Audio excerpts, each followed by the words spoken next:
Muito bem, nós temos toda semana na TV da Agência Sindical o vídeo, naturalmente o vídeo da semana. É um formato que foge daquela reportagem tradicional de 2 a 3 minutos. A gente faz um material um pouco mais alentado, de 10 a 15 minutos. E sempre procurando ouvir pessoas que não estejam necessariamente e diretamente ligadas à área sindical. Já entrevistamos o Almino Afonso, o Carlos Lessa, João Guilherme Vagar Neto, o Pedro Afonso, presidente do Sindicato de Economistas, e outras pessoas que não são necessariamente dirigentes sindicais ou ativistas sindicais. Hoje nós vamos falar com Martim de Almeida Sampaio, o advogado que já presidiu o canal comunitário da cidade de São Paulo, onde hoje gravamos essa matéria, e que hoje preside a Comissão de Direitos Humanos da OAB do Estado de São Paulo. Doutor Martim, tem uma série de títulos aqui, eu não vou ler não, tá? Nós vamos focar aqui na questão da Comissão de Direitos Humanos da OAB. Primeiro, o que é essa comissão e que tipos de atividade ela desempenha? Franzinho, é um prazer, em primeiro lugar, é um prazer estar aqui com você, Obrigado. Com o pessoal da Agência Sindical e as pessoas que te acompanham, seus espectadores. O que é a Comissão de Direitos Humanos? Em 1981, houve um assassinato no Rio de Janeiro, na OAB, então federal, que se encontrava no estado do Rio de Janeiro, na antiga Guanabara. Uma secretária foi abrir uma carta, Dona Lida Monteiro, foi abrir uma carta, essa carta explodiu, era uma carta-bomba e ela morreu. Raimundo Faoro, que era o presidente da OAB Nacional, decretou a partir daquele dia que fosse instituída em todas as OABs do Brasil, e a federal também, uma comissão de direitos humanos. Assim foram criadas todas as comissões de direitos humanos e, por tradição, quem é o presidente de direito é o presidente da OAB e ele nomeia alguém que, de fato, exerce a presidência. O que nós fazemos? Nós cuidamos de todas as pautas que dizem respeito a direitos humanos no estado de São Paulo. Por exemplo, os assuntos vão chegando para nós e vão aumentando. Aí vão sendo criadas comissões específicas. Exemplo, a Comissão da Diversidade Sexual, que é uma pauta importantíssima do movimento LGBT, que não tinha sentido estar dentro da Comissão de Direitos Humanos, ser um subgrupo. É uma temática que tem sua relevância. Então, essa relevância foi criar uma comissão própria. Nós também temos a Comissão do Negro, da Discriminação Racial, iniciou-se lá. E hoje ela tem autonomia, tem uma própria comissão, a mulher, e assim sucessivamente. Nós cuidamos das pautas que dizem respeito aos direitos humanos. E você poderia me perguntar, qual é a principal pauta hoje de reivindicação do movimento social? O que as pessoas estão reclamando muito aqui em São Paulo? Violência policial. Ou seja, preto, pobre, periférico, é uma atitude de alto risco no estado de São Paulo. Muito bem. Inclusive tem um advogado amigo seu, colega seu, Chico Bezerra, que é meu amigo também, que ele atua no um movimento chamado da Juventude Negra da Periferia contra o Genocídio. Isso. Porque o dedo mole é frequente na periferia, especialmente contra os jovens negros. Importante saber que a OAB esteja atenta, né, a esse assunto. E a ouvidoria da polícia, que é o doutor Julinho, uma pessoa muito correta, também tem sempre que a gente tem demanda nesse sentido, nós encaminhamos, às vezes vem pela via sindical, às vezes vem por meio da agência sindical, nós encaminhamos para ele também e ele dá continuidade. Agora, conceitualmente, direitos humanos, o que são direitos humanos? Essa é uma das perguntas mais difíceis e eu não vou me socorrer de um jurista, mas sim de uma filósofa que definiu o que é direitos humanos, que é uma definição simples, porém eu acho que abarca tudo. Direitos humanos é ter direitos, é saber que você tem direitos. Ponto final. O que é ter direito? É ter direito à moradia, saúde, educação, bem-estar, previdência social, trabalho, seguro-desemprego, enfim, toda essa gama de direitos, liberdade de expressão, toda essa gama de direitos que existe é você saber que tem direito a ter direitos. Ponto final. É a melhor definição.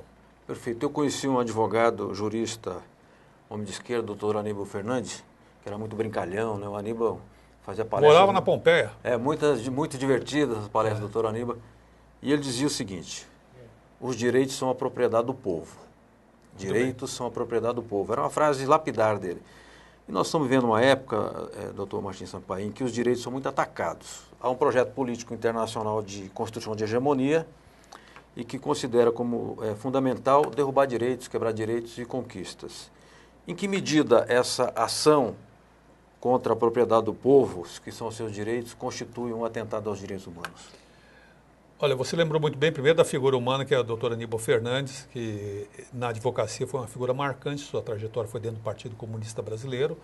Ele eu conheci muito bem, sou amigo do filho dele até hoje, Carlos Fernandes.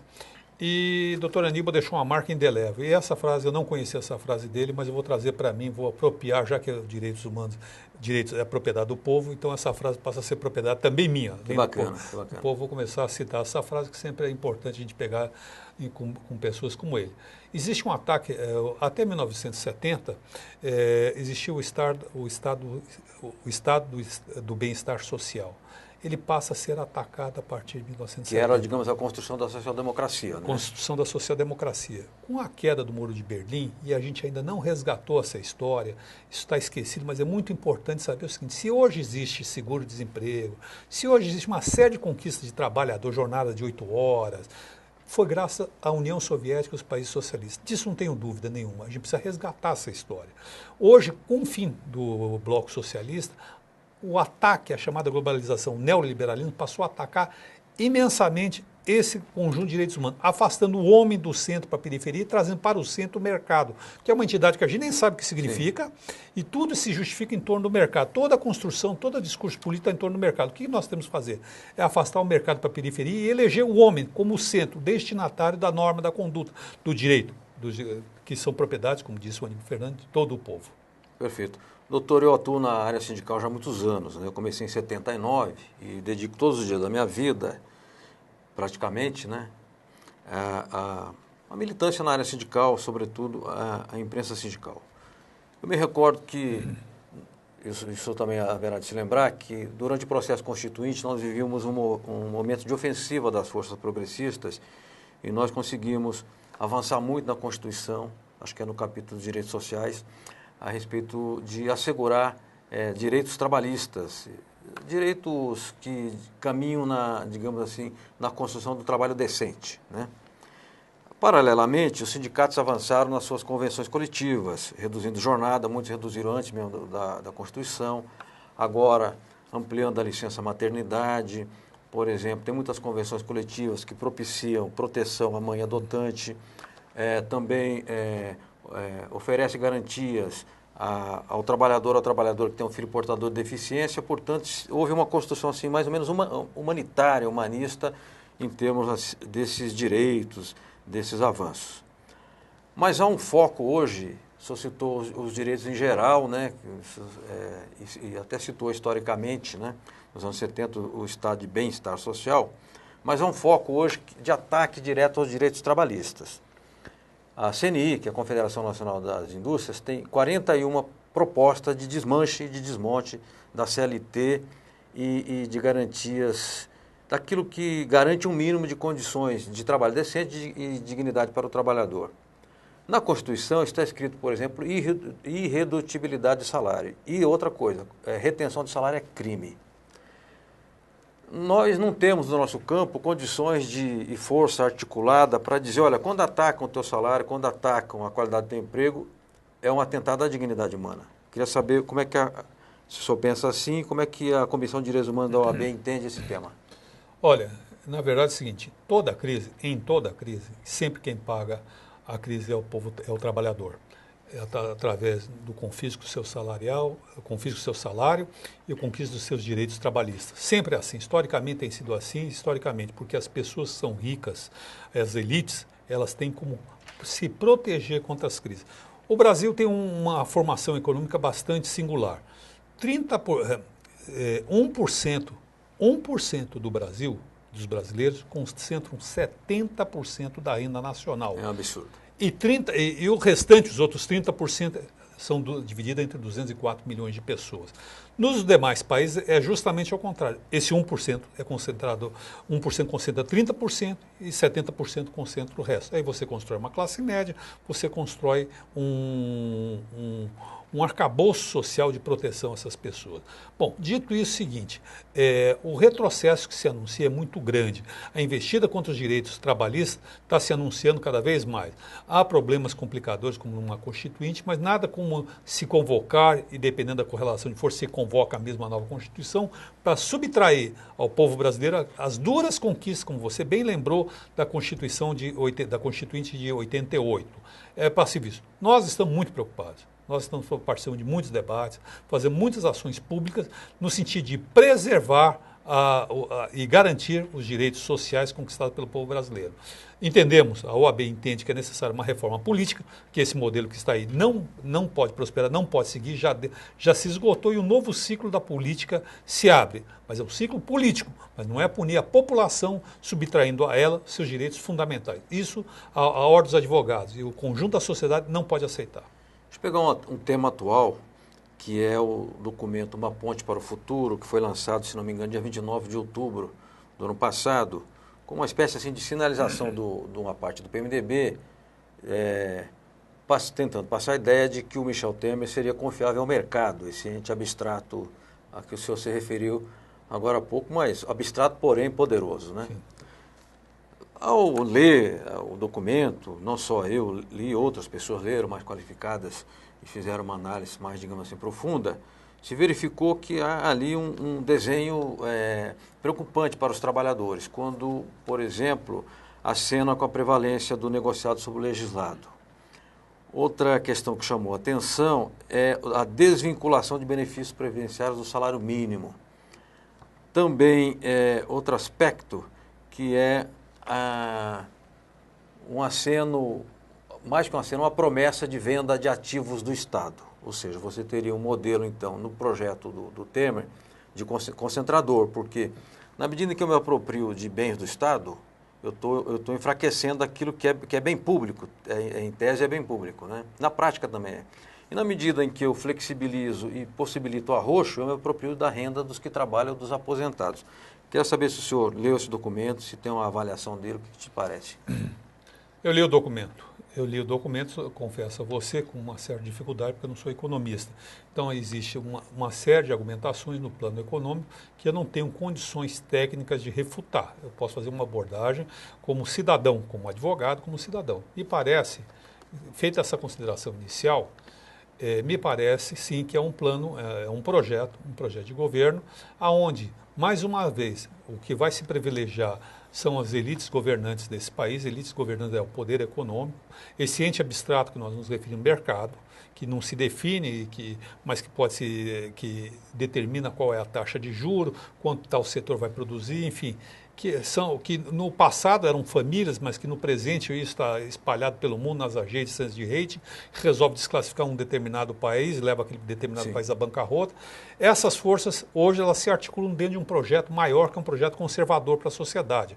É um projeto porque existe, cada vez mais o homem vai ficar afastado do trabalho, cada vez mais vai se buscar, cada vez mais a eficiência que os meios de produção vão tentar, se informatizar e afastando o homem, criando uma elite de trabalhadores.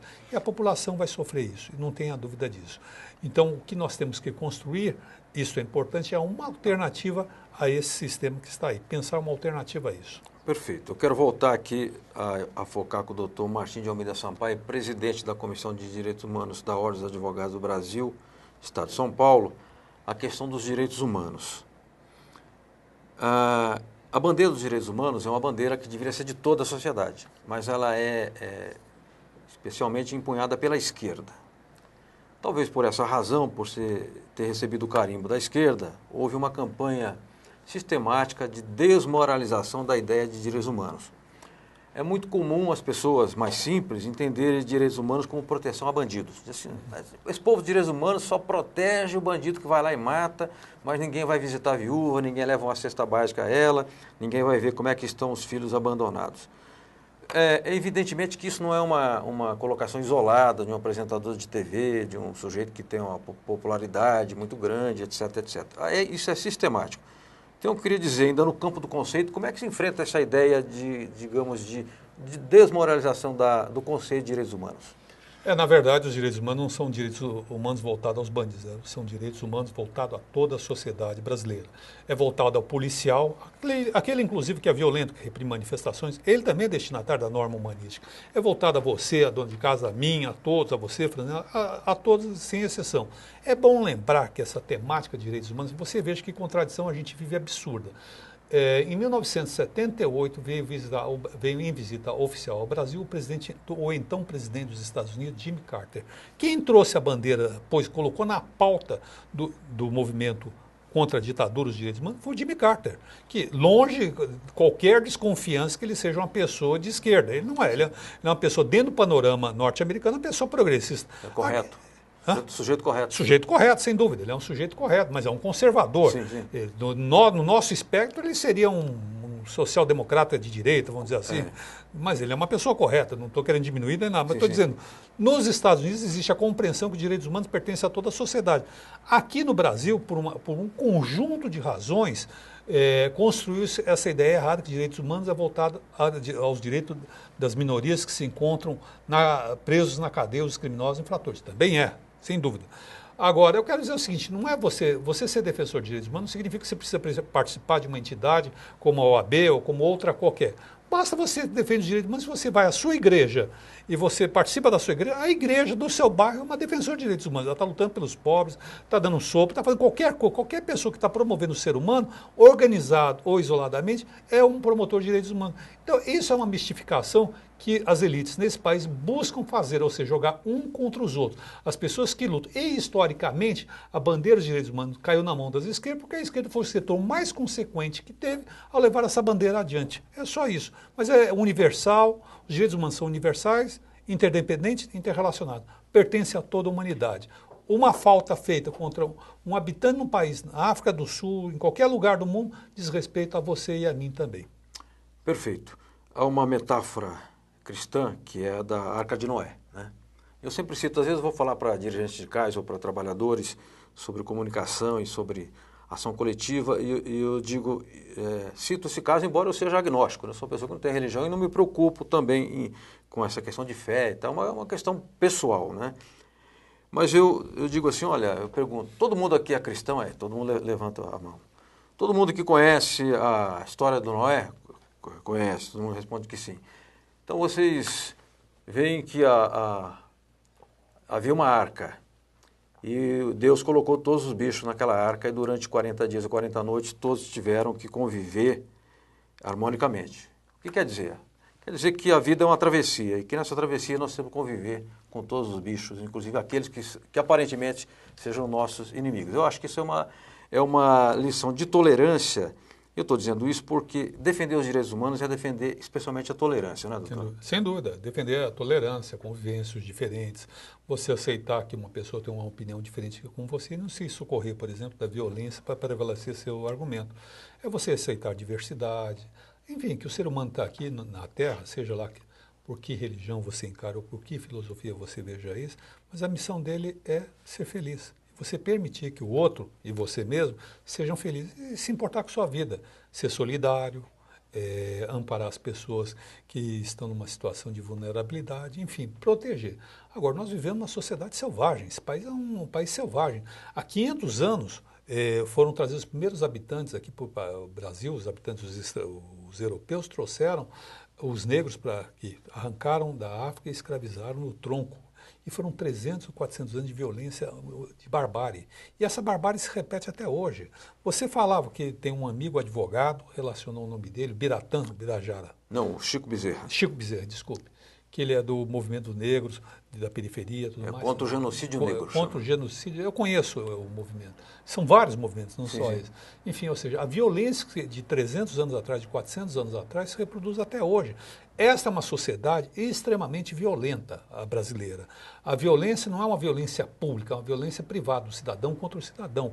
É o assaltante que vai e te mata, é o patrão que humilha o funcionário, enfim. Existe um conjunto de coisas que tem que ser modificadas. E isso é missão de todos nós. Essa sociedade ela tem que ser modificada e não se constrói uma sociedade do dia para a noite. Doutor Batista Sampaio, agora a luta se faz de muitas formas, né? Uma dessas formas é ter uma comissão de direitos humanos na OAB, na Ordem dos Advogados do Brasil, Estado de São Paulo. Como é que as pessoas fazem para entrar em contato com essa comissão? Tem um site, tem um telefone, tem um endereço? Tem o telefone é 3244-2363. Só pode repetir? Vou, é o 011 3244-2363 ou 3244-2364. Você telefona, se você tiver um problema, você pode contar, marcar uma hora. Se você quiser ir pessoalmente, também é Rua Anchieta, 35, 10º andar. Rua Anchieta é ali no centro da cidade, no pátio do colégio. Sim. Próximo você tem um metrô Praça da Sé, anda 100 metros, você já está na Rua Anchieta. Fala que vai na Comissão de Direitos Humanos lá embaixo, 10º andar, vai ter uma pessoa para te atender, você vai relatar seu problema lá, se você quiser, tiver alguma violação de direitos humanos ou acreditar que seus direitos estão sendo violados. Se você quiser tomar parte, você for advogado, quiser tomar parte como membro efetivo, manda o currículo, liga lá, não sei, eu confesso para você que o e-mail eu esqueci. É um e-mail mais complicado esse negócio de Depois a gente coloca no GC, no vídeo. .org, aquelas coisas sim, lá, mas enfim. Mande um e-mail com seu currículo, a gente analisa, frequente nossas reuniões e você se torna um membro, traga a sua experiência e junte a nós, que a casa é aberta e plural. Agora, doutor Martim Sampaio, para o cidadão tem algum custo? Nenhum, não. Isso é um trabalho, não existe custo nenhum. Nós fazemos o atendimento que nós damos à população, atendimento gratuito. Nós não assumimos caso nenhum, não há nenhum caso que a gente possa assumir, porque senão a gente vai ter milhões e milhares de casos. Nós encaminhamos a Defensoria Pública, é o órgão estatal que tem bons defensores, bons advogados, que pode defender. Nós ouvimos o problema, fazemos o encaminhamento. Muitas das vezes as pessoas que nos procuram são pessoas que às vezes não estão sofrendo uma violência legal, estão sofrendo uma violência psíquica. Então, a gente, caso a caso, a gente analisa, encaminha para os órgãos, se for o caso, a gente faz denúncia, enfim, aí cada caso é um caso, a gente tem que analisar o que é. Mas, tendo qualquer problema, querendo participar, entre em contato conosco. Muito bem.